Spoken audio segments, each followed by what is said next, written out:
도시의 문제는 낮에 있지 않습니다. 주로 밤에 문제가 많이 일어나게 됩니다.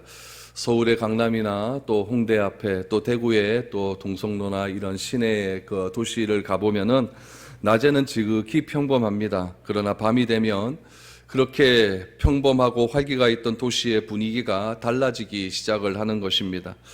성경에도 여러 군데의 도시들이 등장을 하는데 그 도시 중에서 타락의 대명사라고 할 수 있는 소돔과 고모라라고 하는 도시가 있습니다. 그곳은 어떨까요? 똑같습니다. 낮에는 아무런 문제가 없습니다. 낮에는 너무나 좋은 땅이었습니다. 아브라함의 조카 롯이 두루 다니다가 두루 살펴보다가 소돔과 고모라를 보니까 참 살기 좋은 그런 땅이라고 부를 만큼 소돔과 고모라는 아름다운 땅이었습니다. 그러나 그렇게 아름다운 도시가 밤이 되면 변합니다. 자신의 욕망을 통제하지 못하는 일들이 일어나게 되는 것입니다. 지난주에 살펴본 대로 에브라임 산지에 살고 있던 레위인이 자신의 첩을 찾기 위해서 베들레헴으로 갔다가 이제 자신의 집으로 돌아오는 길에 밤이 어두워졌습니다. 그래서 맨 처음에 들렸던 도시가 여부스 족속이 살고 있는 그 여부스라고 하는 예루살렘이었습니다. 그러나 이 예루살렘 성은 그 당시에 아직까지 이스라엘 지역의 땅이 아니었기 때문에 이방인의 땅이었기 때문에 이 에브라임 산지에 살고 있던 레위인은 그곳을 지나서 베냐민 지파 안에 있는 기브아라고 하는 곳에서 하룻밤 묵기를 원했습니다. 기브아에 갔더니 아무도 자신을 맞아주는 사람이 없습니다. 그 당시에 구약시대 때 가장 아름다운 미덕은 무엇이었냐면 여행자를 자신의 집으로 맞아주는 일이었습니다. 왜냐하면 아브라함 시대 때에 아브라함이 여행객을 맞아준 적이 있었습니다. 누군도 알지 못하는 누군지도 모르는 손님 3명을 잘 대접했는데 그 손님이 바로 천사였습니다. 그래서 굉장히 큰 복을 받은 적이 있습니다.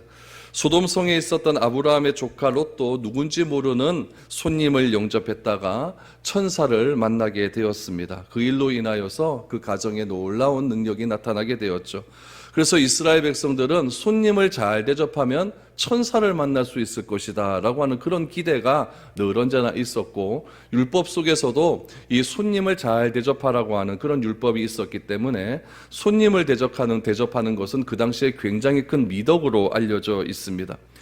그런데 이 레위인 사람 일행이 기브아라고 하는 베냐민 지파 안에 있는 한 도시에 들어가게 되었는데 레위인과 그 첩을 맞아주는 사람이 아무도 없었다라는 것이죠. 그래서 밤은 어두웠고 이 레위인은 기브아의 한 도시에서 한가운데에서 거리에 주저앉아서 자신을 도와줄 사람을 기다리고 있었습니다. 거기서부터 오늘 본문이 시작이 됩니다. 그렇게 기다리고 있다가 한 노인을 만나게 되죠. 16절 말씀을 한번 보시죠. 저녁 때에 한 노인이 밭에서 일하다가 돌아오니 그 사람은 본래 에브라임 산지 사람으로서 기브아에 거류하는 자요 그곳 사람들은 베냐민 자손이더라 라고 말합니다.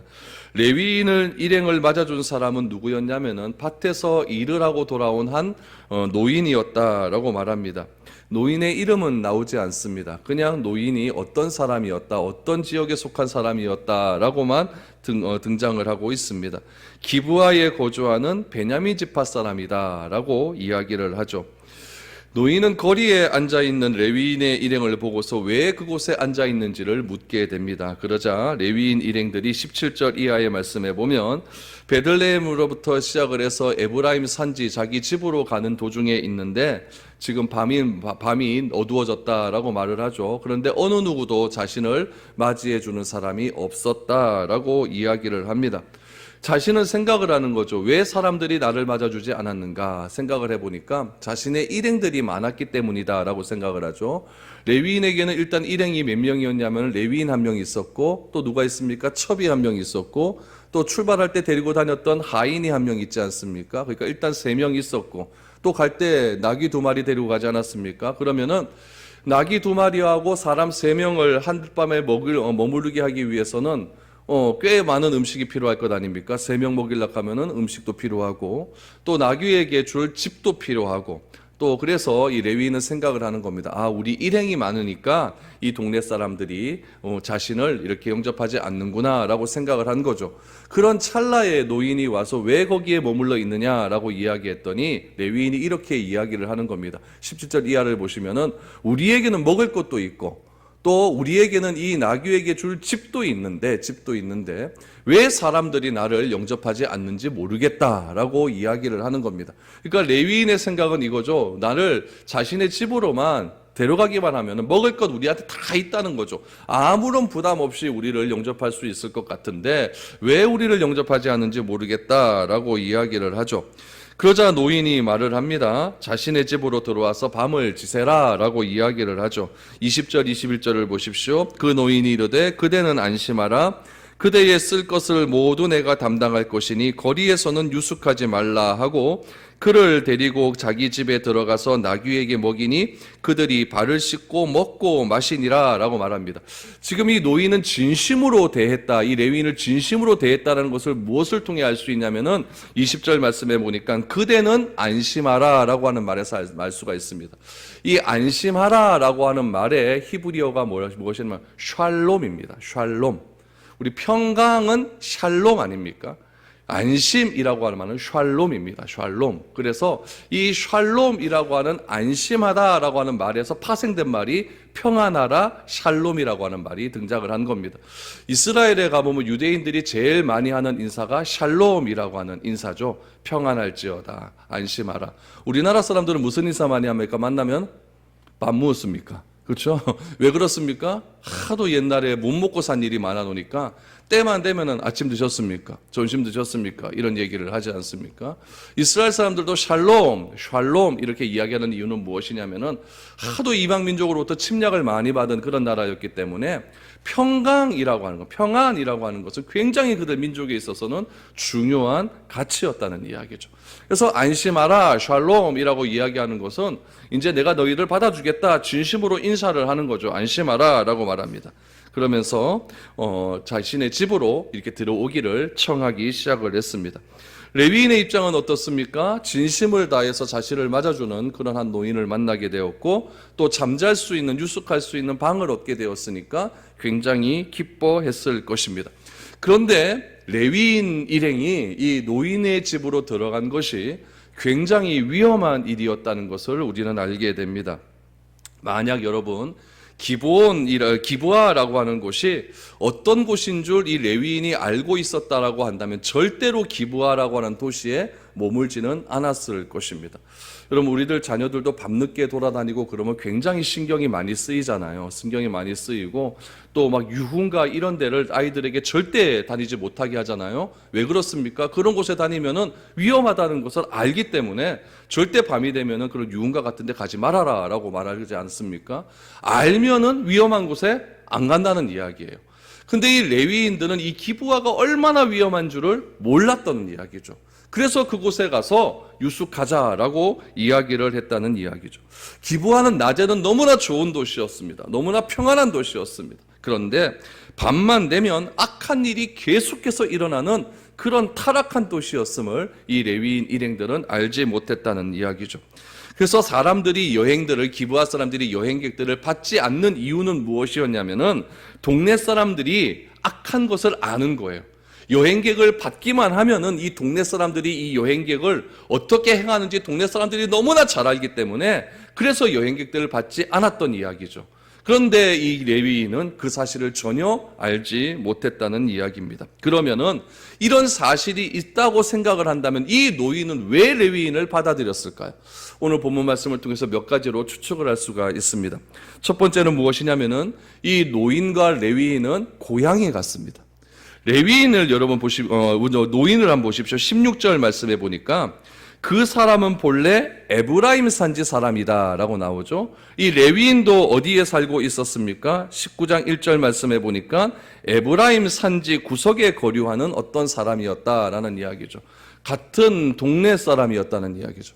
이스라엘이나 여러분 우리나라 사람이나 이러면 이게 뭔가 이게 연결이 되면은 굉장히 반갑지 않습니까? 서울 가서도 여러분 하원 사람 한번 만나보십시오. 대구 사람 만나보십시오. 얼마나 반갑습니까? 그러니까 이 레위인도 이 노인도 왔는 거죠. 뭐 고향 인사치레로 얘기하다가 어디서 왔노? 에브라임에서. 나도 에브라임 사람인데. 됐다. 그럼 더 친근감 있게 받아들일 수 있는 것 아니겠습니까? 또 한 가지 이유는 무엇이냐면은 노인이 기브아에서 밤에 어떤 일이 일어나고 있는지 전혀 알지 못하고 있었다는 이야기입니다. 이 노인은 기브아가 밤에 위험한 동네라는 것은 알고 있었지만은 그 밤에 어떤 일이 구체적으로 일어났는지는 알지 못했다는 이야기죠. 만일 알았다라고 한다면, 이 노인이 만일 밤에 이 동네에서 어떤 일이 구체적으로 일어나는지 알았다라고 한다면, 과거에 동네 사람들이 여행객이 들어오면 어떤 일을 행했는지 알았다라고 한다면은 자신의 고향 사람에게 빨리 이 동네를 떠나라고 말을 했겠습니까? 안 했겠습니까? 했겠죠. 그런데 전혀 그런 사실을 알지 못했기 때문에 샬롬 가지 않습니다. 안심하라, 안심하라.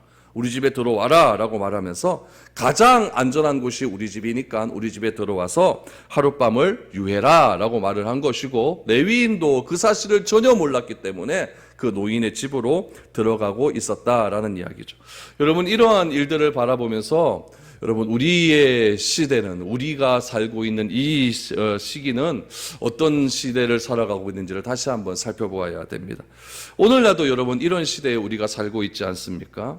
우리들은 어떤 일들이 우리 가운데 일어날지 전혀 알지 못하는 그런 상황 가운데 살아가고 있습니다. 그렇기 때문에 아주 사소한 것에 만족하면서 먹고 마시고 그렇게 즐겁게 살아갑니다. 내일 어떤 일이 일어날지 알지 못하잖아. 그러니까 오늘 나에게 조그만 좋은 일이 일어나면은 그게 좋아서 막 좋다가 내일 어떤 일이 또 나쁜 일이 일어나면 어제 있었던 좋은 일은 다 까먹고 다 잊어먹고 또 내가 죽겠다 이렇게 살아가는 것이 저나 여러분들이 그렇게 살아가는 것 아니겠습니까?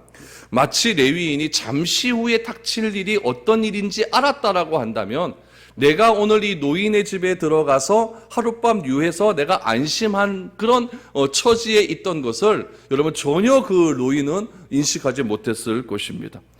여러분, 설사 첩을 찾으러 갔다 해도 이 노인은 절대 이 기브아라는 동네가 이런 곳인 줄 알았다라고 한다면 절대 들리지 않았겠죠. 그러나 이 노인은 내일 무슨 일이 일어날지, 아니 몇 시간 뒤에 무슨 일이 일어날지 전혀 알지 못하는 그런 상태에 있었다는 이야기죠.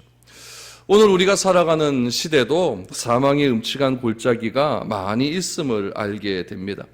다윗은요, 여러분, 요나단에게 어떤 이야기를 했냐면은 이런 이야기를 했어요. 사무엘상 20장 3절 말씀에 보면은 나와 사망의 사이는 한 걸음뿐이다 라는 말을 했어요. 사울이 계속해서 다윗을 죽이려고 하니까 사울의 아들이었던 요나단과 다윗 사이에는 굉장히 친밀한 관계가 있지 않았습니까?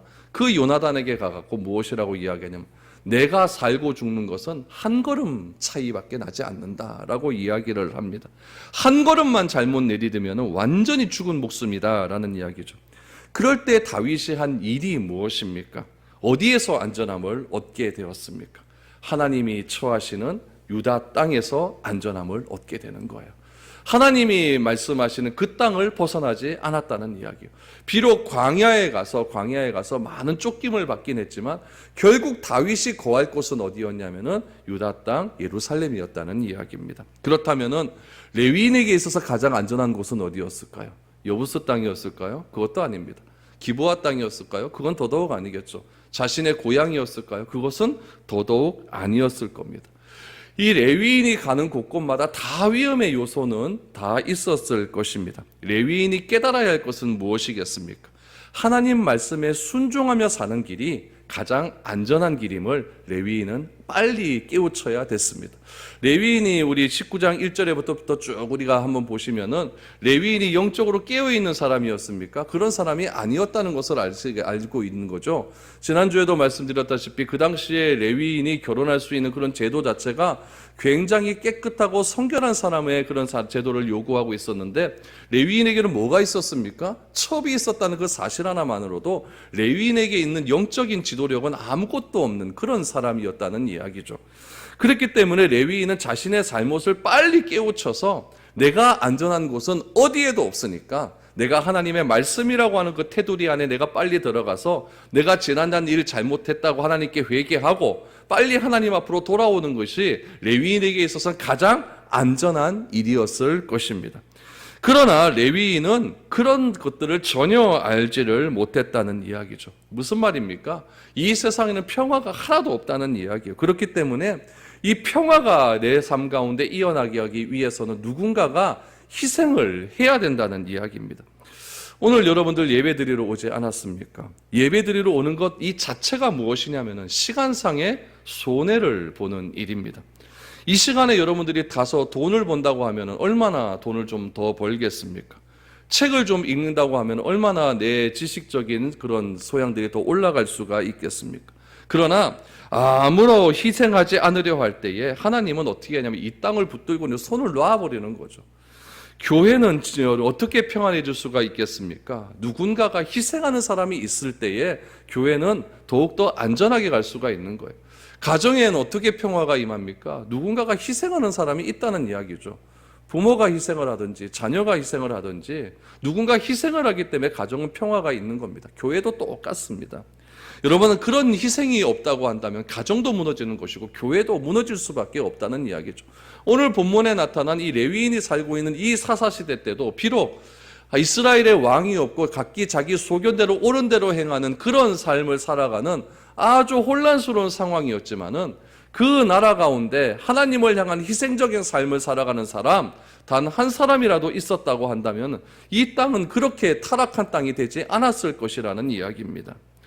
오늘 이 예배가 여러분 기왕 오셨으니까 시간을 희생하며 오셨으니까 이 예배가 나를 희생하는 예배가 될 수 있기를 원합니다. 그냥 앉았다가 시간 때우고 가는 그런 시간 하지 마시고 말씀 들을 때로 잘 들으시고 기도할 때도 간절히 기도하셔서 내 마음과 내 삶을 드릴 수 있는 그런 시간이 되어야 될 줄로 믿습니다. 그래야만 여러분 이 교회가 살아나고 이 예배가 살아날 수 있는 것 아니겠습니까?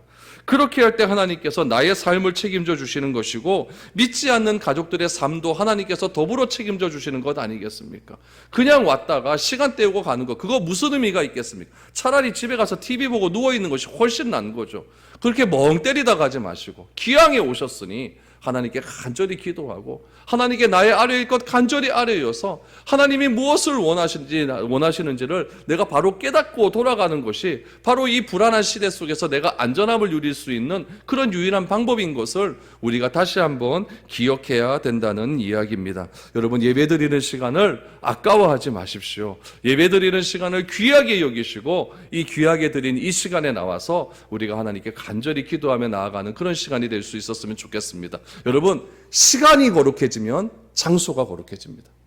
장소가 거룩하기 때문에 시간이 거룩한 것이 아니라 내 시간을 드릴 때 그 시간에 있는 그곳이 거룩해질 수가 있는 거예요. 이곳이 거룩해질 수 있는 이유는 무엇입니까? 여러분 이곳이 영일빌딩 6층 이게 뭐가 거룩합니까? 그러나 내가 하나님 앞에 내 시간 중에 일부를 거룩하게 드릴 때에 이 공간이 거룩해질 수가 있는 거예요. 그래서 오늘 이 시간이 거룩한 하나님의 성령이 임하고 하나님의 말씀이 임할 때에 다시 한번 내 삶이 회복되어질 수 있는 은혜의 자리가 될 수 있도록 여러분 간절히 하나님께 나아갈 수 있기를 축복합니다. 22절을 보십시오. 어떤 일이 그 집 가운데 있었을까요? 그들이 마음을 즐겁게 할 때에 그 성읍의 불량배들이 그 집을 에워싸고 문을 두들기며 그 집 주인에게 노인에게 말하여 이르되 내 집에 들어온 사람을 끌어내라 우리가 그와 관계하리라 하니 라고 합니다. 그들이 마음을 즐겁게 할 때에 서로 오고 가는 이야기 덕담들이 있었겠죠. 그럴 때에 어떤 일이 있어내느냐, 기브와 성의 불량배들이 몰려와서 노인의 집을 에워싸고 남자를 내어놓으라 라고 말을 합니다. 그런데 그 내어놓는 이유가 무엇이냐면 22절에 보니까 관계하리라 라고 말을 합니다. 여러분 이 관계라고 하는 히브리어를 좀 알아야 돼요. 관계라고 하는 히브리어가 뭐냐면 아다라는 뜻입니다. 아다라고 하는 뜻인데 이 아다라고 하는 의미가 어떤 의미를 가지고 있냐면 알다라고 하는 의미를 가지고 있어요. 알다. 여러분 이 알다라고 하는 의미는 어떻게 사용되냐면은 여러분 모르는 사람 둘이 있는데 이 두 사람이 서로 알기 위해서는 뭐 해야 됩니까? 대화를 하면 되죠. 요때 아다라는 말을 써요. 하나님과 나 사이에도 서로 관계가 회복되어지고 하나님을 알아갈 때에 어떻게 해야 됩니까? 말씀을 읽고 하나님께 간절히 기도하면서 예배하면서 하나님이 어떤 분이신지를 우리가 좀 더 이해할 수 있게 되는 거지 않습니까? 그때 사용되는 말도 이 아다라고 하는 히브리어를 씁니다. 또 하나 남녀 간의 관계를 맺을 때도 아다라고 하는 말을 사용한다는 이야기. 그래서 이 아다라고 하는 말은 굉장히 다양하게 서로가 서로를 알아간다라고 하는 의미로 이 아다라고 하는 말을 사용하게 된다라는 이야기죠. 그런데 오늘 본문 말씀에서 이 아다라고 하는 말은 어떤 뜻이겠습니까? 성적인 관계를 갖겠다라고 하는 그런 의미가 담겨져 있어요. 그런데 이런 불량배의 요구에 노인의 대응을 여러분 한번 보셔야 됩니다. 얼마나 여성적인 지위가 낮아져 있는 그런 시대인지 한번 보시기 바랍니다. 23절 24절을 보십시오. 집주인 그 사람이 그들에게로 나와서 이르되 아니라 내 형제들아 청하노니 이 같은 악행을 저지르지 말라. 이 사람이 내 집에 들어왔으니 이런 망령된 일을 행하지 말라. 보라 여기 내 처녀 딸과 이 사람의 첩이 있은즉 내가 그들을 끌어내리니 너희가 그들을 욕보이든지 너희 눈에 좋은 대로 행하되 오직 이 사람에게는 이런 망령된 일을 행하지 말라 하나라고 말합니다. 여러분 이 노인이 불량배들에게 대응한 이 대응 방법이 어디에서 있었던 일하고 똑같냐면 소돔과 고모라에서 있었던 일하고 똑같습니다. 롯의 집에 손님들이 찾아왔었을 때에 여러분 그 소돔과 고모라 사람들이 뭐라고 이야기했냐면은 내놓으라라고 이야기하죠. 그때 롯이 뭐라고 이야기했냐면 자기 딸 줘버리잖아요. 딸 줘버리잖아요. 천사들이 소돔을 멸망시키기 왔을 때에도 그 성 사람들은 롯의 집에 몰려가서 손님을 내놓으라, 상관하겠다, 관계 맺겠다라고 말을 합니다. 롯은 결혼하지 않은 딸을 줄 테니 자기 손님 건들지 말라라고 이야기합니다. 오늘 본문에도 똑같은 얘기가 나오지 않습니까? 아직 결혼하지 않은 내 딸이 있고 이 레위인의 첩이 있으니 그 사람 데려가서 마음대로 해라라고 이야기를 합니다. 이것을 보면 여러분 그 당시 사람들이 여성의 인격을 어느 정도로 취급했는지를 우리는 짐작할 수 있는 거예요. 그 당시의 여성은요 버릴 수도 있고 가질 수도 있는 그런 존재였습니다. 아주 놀이개와 같은 그런 존재였죠. 기브아의 노인도 불량배들에게 자신의 처녀딸과 레위인의 첩을 주겠다라고 말을 합니다. 그리고는 레위인에게는 함부로 대하지 말라라고 이야기를 합니다. 여러분 세상에 이런 아버지가 어디 있습니까? 내 딸 가져가라. 그러나 내 손님은 절대 건들지 말아라. 참 이게 한탄스러운 일들이 지금 일어나고 있는 겁니다. 왜 이런 일이 일어나고 있을까요? 그때에는 이스라엘의 왕이 없기 때문에. 그렇다면 기브아가 왜 이렇게 되었는지, 이 기브아라고 하는 도시가 왜 이렇게 되었는지 조금 우리가 살펴봐야 됩니다. 그 이유를 우리가 사사기에서 살펴볼 수가 있는데 우리 사사기 1장부터 여러분 우리가 쭉 봤잖아요. 근데 1장부터 보시면은 베냐민 지파가 가나안 사람들과 싸웁니다. 이스라엘의 12지파가 다 가나안 사람들과 싸워야 되거든요. 싸우는데 어떻게 싸우냐면은 하나님께서 그들에게 제비를 뽑아서 그들의 땅을 먼저 주십니다. 땅을 주고 난 다음에 그 땅에 속한 제비들 뽑아서 그 땅에 속한 가나안 족속들과 싸우는 거예요. 그러니까 가나안 족속들을 물리치기는 물리칩니다. 여호수아 시대 때 보면 물리치기는 물리치는데 100% 다 물리치지는 않아요. 큼직큼직한 것들만 물리치는 거죠. 그리고 나머지 잔당들이 있을 것 아닙니까? 그 잔당들을 놔둔 상태에서 12지파가 땅을 나눕니다.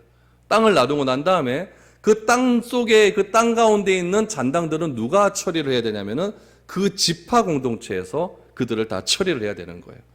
맨 처음에 이 베냐민 지파가 담당하게 된 그곳은 어느 곳이었냐면은 유다 지파가 사해 바다 서쪽 땅을 거의 다 차지하거든요. 거의 다 차지한 그 땅 가운데 베냐민 지파는 그 중에 일부를 차지하게 됩니다. 그러니까 유다 지파가 큰 땅을 차지하게 되고 그 땅 중에 일부를 차지하는 거예요. 그러니까 그 세드로 사는 것과 비슷한 그런 위치에 있는 거예요. 근데 유다 지파가 여부스 사람이 살고 있는 예루살렘을 베냐민 지파 사람들에게 줄 때 어떻게 주었냐면은 언지간히 예루살렘에 사는 여부스 지파 사람들을 물리쳤습니다. 베냐민 지파 사람들은 그곳에 가서 몇몇 사람들만 때려 죽이면 되는 거예요. 그런데 그것을 안 하는 거예요. 베냐민 사람 안 하는 거죠. 그리고는 자기 지역에 할당된 가나안 사람들과도 전쟁을 하려고 하지 않습니다. 왜 전쟁을 하려고 하지 않을까요? 베냐민 지파 사람들은 죄와 싸우려고 하는 마음이 전혀 없었습니다. 이유는 무엇이냐면은 딱 한 가지입니다. 먹고 사는 문제 때문에 그래요. 베냐민 지파 사람들은 농사를 지을 줄 몰랐어요. 그런데 베냐민 지파에 속해 있는 그 땅에 있는 잔당들 중에 그 사람들은 농사를 너무나 잘 짓는 사람이었거든요. 더욱이 이 베냐민 지파가 속해 있는 그 땅은 농사 짓기가 조금 좋은 땅이었어요. 광야도 있지만 그래도 좀 좋은 땅이었어요. 그렇기 때문에 이 베냐민 지파 사람들을 베냐민 사람들이 이 가나안 사람들을 다 죽이지를 않는 거예요. 죽이지를 않고 무엇을 했냐면은 내 땅에서 농사를 지어달라고. 그럼 내가 너희들 살려줄게라고 이야기하죠. 그럼 베냐민 지파 사람은 농사를 지을 때 누구에게 제사를 드립니까? 바알에게 제사를 드리잖아요. 아세라에게 제사를 드리잖아요. 비를 달라고 바알에게 제사를 드리지 않습니까? 그것을 그대로 베냐민 지파 사람들이 흉내를 내기 시작을 하는 거예요. 그러니까 베냐민 지파 사람들은요, 전혀 싸우려고 하는 그런 마음들이 없는 사람들이었다는 이야기예요.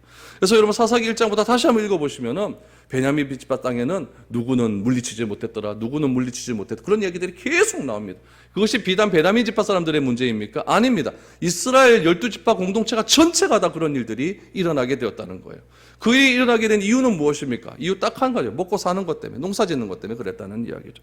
그러다 보니까 이 유다, 이 베냐민 지파 사람들은요, 가나안 사람들과 싸우지 않고 베냐민 지파, 그 가나안 사람들의 문화를 자꾸 습득을 하다 보니까 얘네들이 무엇을 배우냐면은 바알과 아세라를 섬기는 방법을 배우는데, 바알과 아세라는 어떻게 섬기냐면은 예배 드리고 난 후에 바알 신전에 있는 성전 창기들과 그룹으로 집단 성관계를 갖습니다.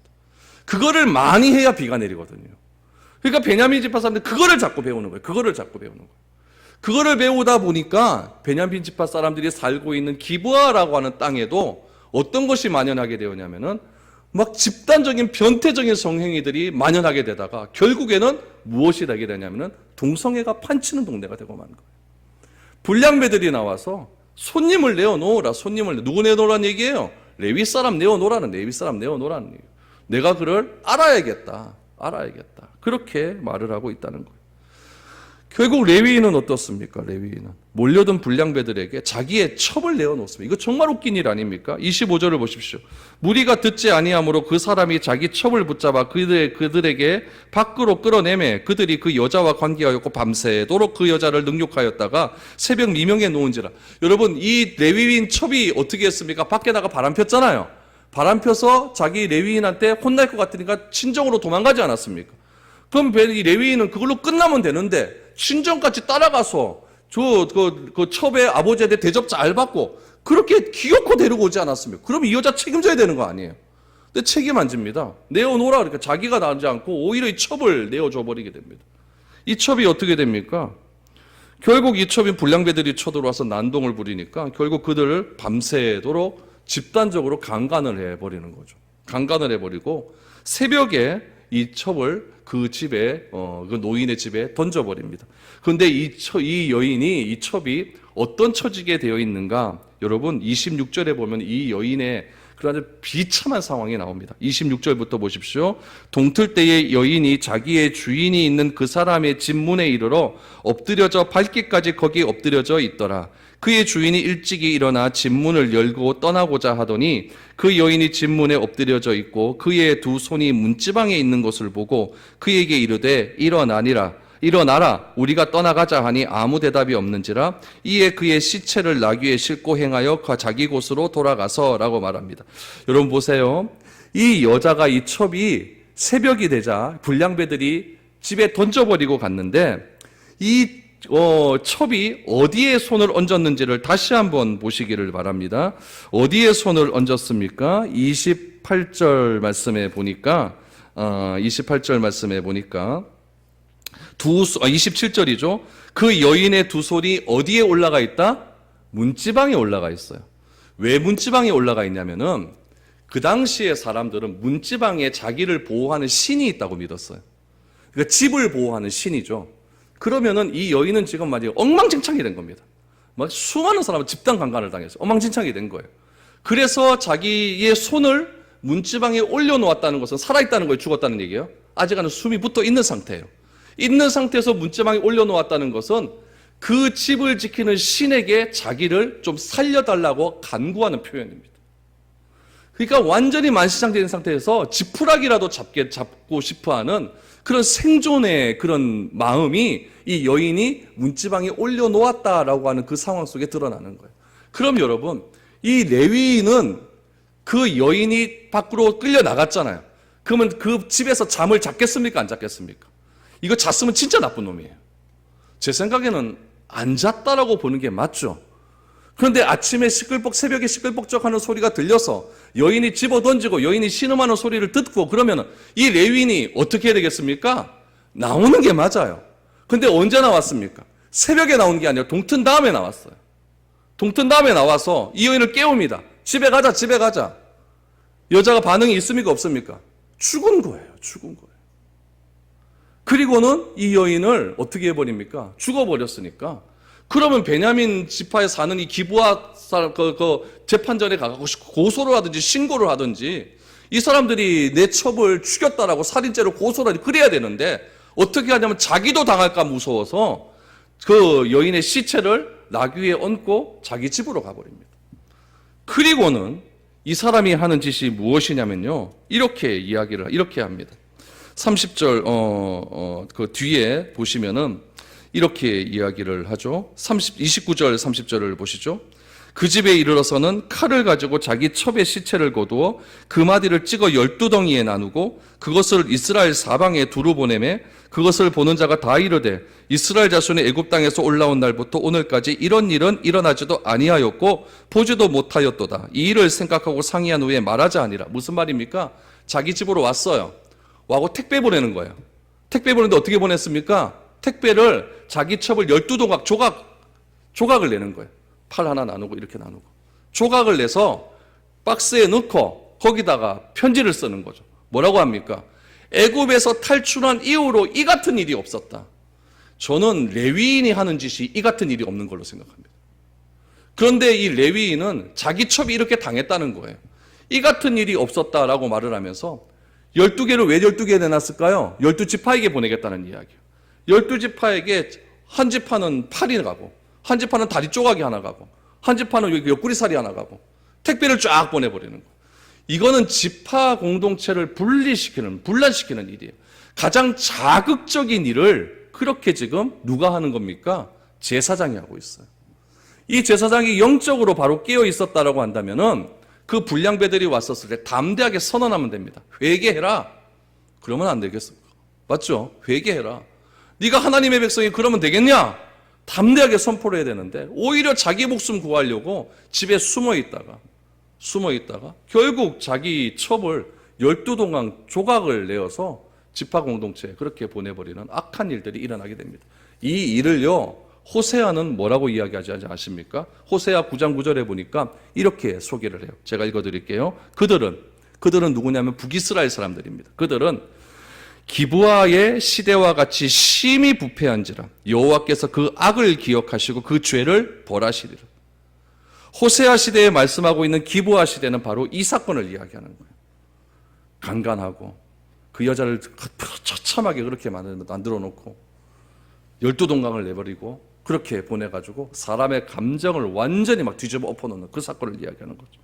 이스라엘의 죄가 보편적으로 퍼져서 마치 기브아 시대의 죄처럼 죄가 죄인 줄 모르는 그런 상태에 빠져 있다는 이야기예요.